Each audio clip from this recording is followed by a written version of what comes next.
Bab 591, berpura-pura pulih kembali ke penampilan dulu. Kemudian, setelah memperingatkan para pelayan, Ezra naik ke atas dan kembali ke kamar.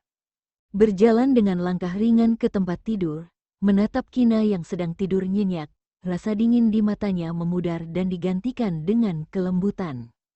"Kina, apa yang ingin kamu lakukan di belakangku?" Suara Ezra sangat lembut. Dia duduk di samping tempat tidur dan mengulurkan tangan menyentuh wajahnya. Saat hendak menyentuhnya, gerakannya membeku.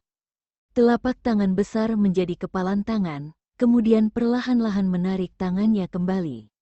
Setelah berlalu lama, dia melihat jam, lalu bangkit dan meninggalkan ruangan, kemudian pergi ke Elysium untuk bekerja. Kemudian, siang hari berikutnya, Ezra pulang dengan ekspresi gembira di wajahnya, memeluk Kina, lalu memberitahu dia bahwa masalah di tempat kerjanya sudah selesai ditangani. Di sore hari, mereka kembali ke rumah keluarga Octo di kota Leicester. Ezra tampaknya telah kembali jadi dirinya yang sebelumnya, membuat orang merasa bahwa sikap anehnya tampak seperti mimpi. Keesokan harinya adalah hari Sabtu. Setelah sarapan di rumah keluarga Octo, Ezra mengantarnya kembali ke rumah orang tua Kina. Clayton juga merengek ingin tinggal bersama kakek dan neneknya. Sebenarnya, yang terpenting adalah ingin bersama ibunya. Albert telah memasuki kru Eternal Monarch dan mulai syuting, sementara Vito yang kaya dan bandel akan memainkan peran utama dalam drama itu. Mengetahui Albert tidak ada waktu luang, Kina tinggal di rumah untuk menemani orang tuanya, menemani orang tua pergi berbelanja dan lainnya. Malam hari, Ezra yang tinggal di rumah keluarga Octo, hanya meneleponnya saja, kemudian mengobrol sebentar, dan menutup telepon. Kina sedikit bingung, meminjam ponsel dengan ibunya, bersembunyi di kamar dan menelepon Kevin. "Halo Kevin." Setelah panggilan tersambung, Kina berhenti sejenak mengatur bahasa di dalam pikirannya, dan kemudian berkata, "Kemarin siang, Ezra kembali dari Elysium dan memberitahuku bahwa masalah pekerjaannya telah diselesaikan. Lalu dia kembali berubah seperti semula, tidak ada yang aneh. Setelah kembali ke kota Leicester tadi malam, aku mengatakan kepadanya bahwa aku ingin kembali ke rumah orang tuaku selama beberapa hari. Dia juga setuju." Kevin tahu apa yang ingin Kina ungkapkan. Kina ingin bilang kelainan dan keanehan Ezra beberapa hari yang lalu mungkin karena pekerjaan. Sekarang setelah masalah pekerjaan selesai, secara alami akan kembali normal. Namun, Kevin tidak berpikir bahwa kelainan Ezra dikarenakan masalah pekerjaan yang berat. Setelah memikirkannya, Kevin berkata dengan nada serius, "Nana, mungkin dia sudah tahu bahwa kamu menyadari ada yang tidak beres dengan dirinya. Jadi dia sengaja berpura-pura kembali ke penampilan sebelumnya." Hati Kina tiba-tiba menjadi berat, tidak bisa berbicara. "Apakah benar seperti yang dikatakan Kevin? Kamu pikir saja, jika itu karena pekerjaan. Tetapi aku yakin ini tidak ada hubungan dengan pekerjaannya. Dia tidak perlu memperlakukanku sebagai musuh atau semacamnya." Kevin tidak ingin memberi Kina tekanan, tetapi dia harus membuat Kina mengenali kenyataan. Dia telah kenal dengan Ezra selama beberapa tahun, tetapi sebenarnya tidak banyak berinteraksi dengannya. Tetapi tidak dapat disangkal bahwa pria itu sangat bijaksana, tenang dan terkendali. Jika bukan masalah yang sangat serius, Ezra pasti akan menyembunyikan emosi buruknya sehingga orang lain tidak menyadarinya. Kina terdiam untuk waktu yang lama, lalu menghela nafas dan berkata, "Kalau begitu aku akan terus mengamatinya dan lihat apakah ada yang aneh darinya. Jika bisa, cobalah apakah kamu bisa membuka percakapan dengannya dan bertanya kepadanya apa yang terjadi." Kevin memberinya saran. Setelah mengobrol sebentar, mendengar suara ketukan di pintu. Kina menutup telepon dan menghapus history call, kemudian baru berjalan pergi membuka pintu. Melihat putranya memegang segelas susu dan menyerahkannya kepadanya, bibir si kecil bernoda susu, dan terlihat sangat imut. Kina mengambil susu dan meletakkannya di atas meja di sebelahnya, lalu mengambil tisu basah dan berjongkok di depan si kecil. Dasar anak kecil serakah yang tidak tahu cara menyeka mulutnya setelah mencuri makan. Kina menyeka noda susu di sudut mulut si kecil dan tertawa bercanda. Clayton sama sekali tidak keberatan diejek olehnya, dan Cup mengecup pipi Kina. Setelah beradaptasi cukup lama dengan adik Dea, Clayton secara bertahap terpengaruh dengan sikap si kecil imut yang suka bertingkah genit dan sifatnya yang disukai orang-orang. Kina sangat senang dengan perubahan putranya, dia merasa seorang anak kecil memang harus berpenampilan seperti seorang anak kecil, selalu ceria di masa kanak-kanak, dan tidak seperti pria tua kecil yang dewasa sebelum waktunya, dingin dan tidak menyenangkan. Setelah minum susu, lalu mencuci cangkirnya, ibu dan anak itu menyikat gigi dan mencuci muka bersama, kemudian naik ke tempat tidur untuk tidur. Kina awalnya berencana untuk tinggal bersama orang tuanya selama beberapa hari, tetapi memikirkan perkataan Kevin, dia menolak pemikiran itu.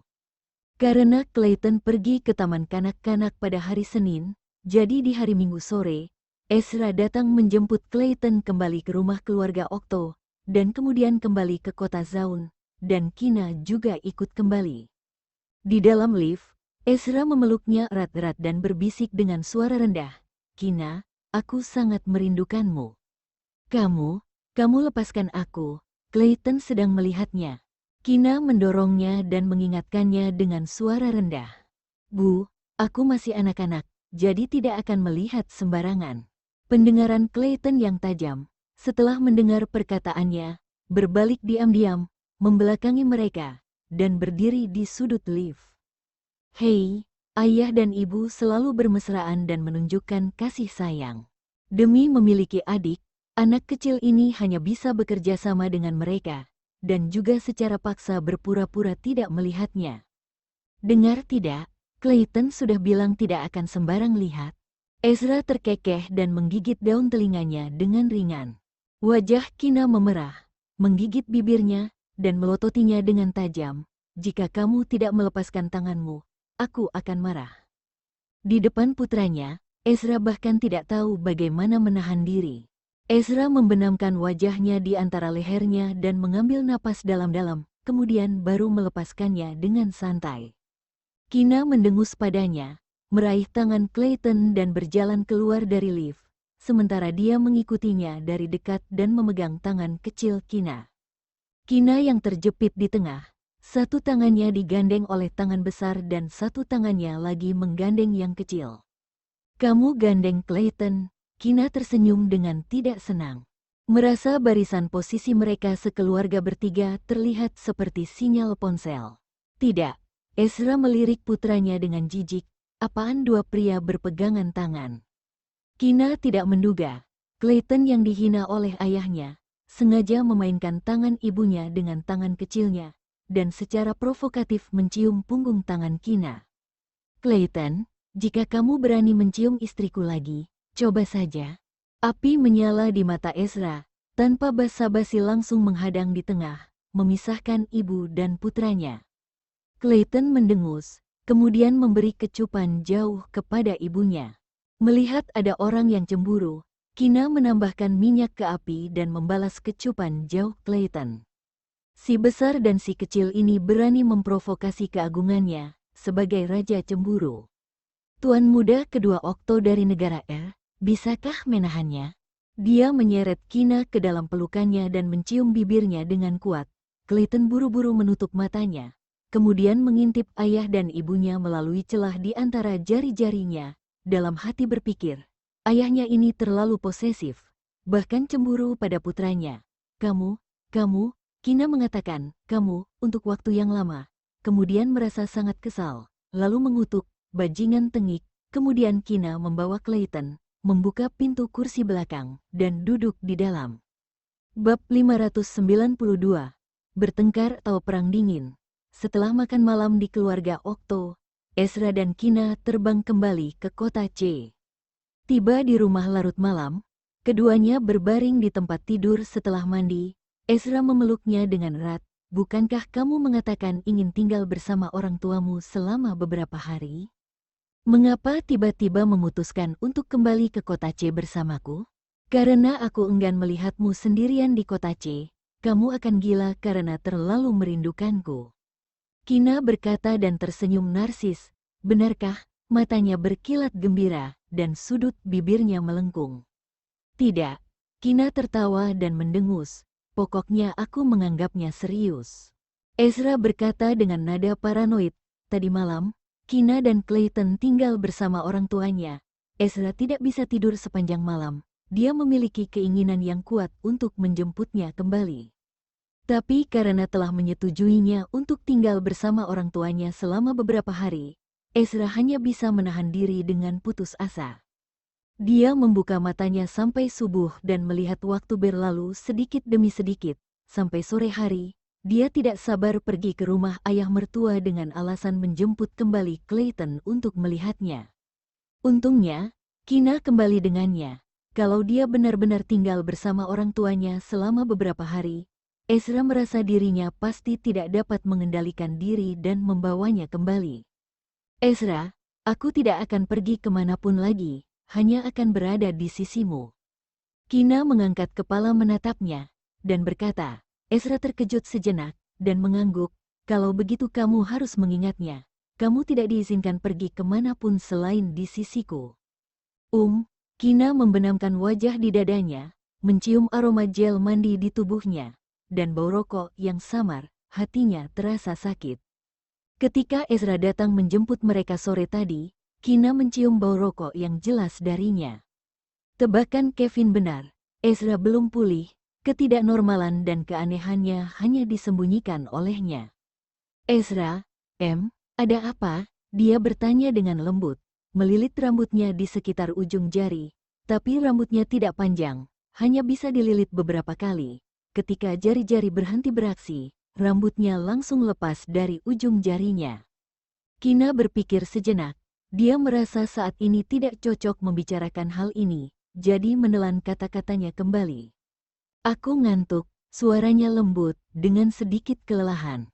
Kalau begitu tidurlah, aku juga ngantuk, selesai berkata, Ezra mematikan lampu di dalam kamar. Ezra tidak tidur semalaman, saat ini Kina berada di pelukannya, membuatnya merasa sangat nyaman. Pada hari-hari berikutnya, Kina selalu tinggal di rumah dan merencanakan karir masa depannya. Kina memiliki banyak saham di Libra Group dan juga Ezra. Adi meskipun tidak melakukan apapun, dia juga tidak perlu khawatir tentang kebutuhan dalam hidupnya. Sesuatu yang terjadi pada Ezra saat ini, ditambah lagi tubuhnya belum sepenuhnya pulih, jadi dia hanya bisa tinggal di rumah.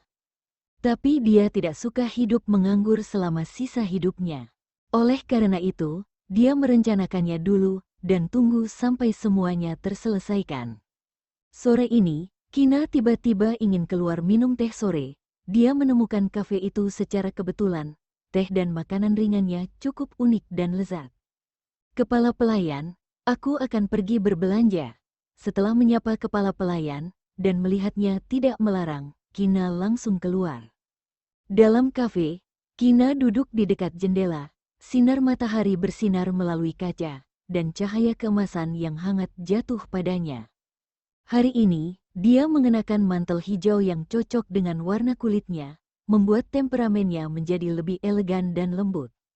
Tidak lama setelah memesan makanan enak, Nona, bisakah aku duduk di sini? Seorang pria tampan dan berpenampilan lembut dengan setelan bergaris coklat berdiri di depannya dan bertanya dengan lembut. Dia telah memperhatikannya sejak Kina melangkah masuk ke dalam kafe. Jelas pria itu ingin berkenalan. Kina tersenyum dan menolak. Maaf, aku lebih suka duduk sendiri. Sepertinya masih ada kursi di tempat lain. Mendengar ini, kesan pria itu terhadap Kina semakin baik, mulai dari penampilan dan karakternya. Dia tetap duduk di depan Kina dan tersenyum. Nona, kamu terlihat mirip seseorang. Oh, sikap Kina agak dingin. Apakah kamu tidak ingin tahu mirip siapa dirimu? Pria itu bertanya. Kina menghela nafas dan berkata dengan jujur, Tuan, aku lebih suka pria dengan sikap dingin. Lagi pula aku sudah memiliki suami dan seorang putra berusia 5 tahun. Setelah kata-kata itu dikatakan, Nana, itu adalah suara Kevin. Kina menoleh dan melihat Kevin berjalan ke arahnya. Temanku telah datang. Dia berkata pada pria itu dengan subteks. Kamu boleh pergi sekarang, Nana. Apakah ini temanmu? Kevin sengaja bertanya dan mengawasi pria itu dengan acuh tak acuh. Pria itu juga segan untuk tetap tinggal. Dia menyentuh hidungnya dengan canggung, lalu bangkit dan pergi. Mengapa tiba-tiba mengajakku keluar untuk minum teh di sore hari? Kevin duduk di seberangnya, terlalu bosan kalau meminum teh sore sendirian, jadi sekalian mengajakmu. Kina tersenyum genit dan menjelaskan, aku menemukan kafe ini beberapa hari yang lalu, makanannya lumayan enak. Kina mengajaknya karena Kevin suka makan manisan, tapi jarang ada yang tahu tentang hobi ini. Untuk mempertahankan citranya, di depan orang luar, Kevin bahkan tidak melihat manisan. Sekalian, Kevin mendengus lembut, nadanya penuh keakraban. Kina memegang cangkir di kedua tangan, meniup susu manis yang hangat, menyesap, dan berkata, beberapa hari ini, selain merokok di tempat-tempat yang tidak bisa aku lihat, Ezra tidak punya tindakan aneh lagi. Kevin mengangguk dan berpikir sejenak. Setelah pulang kerja, kamu bisa memintanya datang ke sini untuk menjemputmu. Kina mengangkat matanya, melirik Kevin, dan beberapa detik kemudian, dia mengangguk dengan jelas. Begitu Kina meninggalkan rumah, kepala pelayan langsung menelepon Ezra. Mengetahui Kina pergi berbelanja sendirian, adegan mimpi buruk terus muncul di pikirannya. Ezra berusaha menahan untuk tidak meneleponnya atau mencoba pergi mencarinya. Rokok di kotak rokok dihisap satu persatu. Ajudan Mark yang datang untuk melaporkan pekerjaannya, mencium bau rokok di dalam kantor, dan setumpuk puntung rokok di asbak atas meja. Bos, ajudan Mark memanggil dengan ragu-ragu, katakan. Ezra memadamkan rokok di tangannya dan berkata dengan dingin. Ada sebuah pertanyaan pribadi, aku khawatir kamu akan marah kalau aku menanyakannya. Ajudan Mark berkata dengan hati-hati, Ezra meliriknya dengan dingin. Kalau begitu jangan tanya. Ajudan Mark tertegun sejenak, kemudian bertanya dengan berani, Bos, apakah kamu bertengkar dengan kakak ipar, atau perang dingin? Sikap Bos agak aneh akhir-akhir ini. Sebelumnya, Bos tidak merokok sama sekali, dan beberapa hari yang lalu dia merokok di area merokok, tapi hari ini dia malah merokok langsung di kantor. Ajudan Mark melihatnya sejak mereka menikah hingga hari ini. Tidak ada orang lain yang bisa membuat Bos menjadi tidak normal kecuali Kak Kina.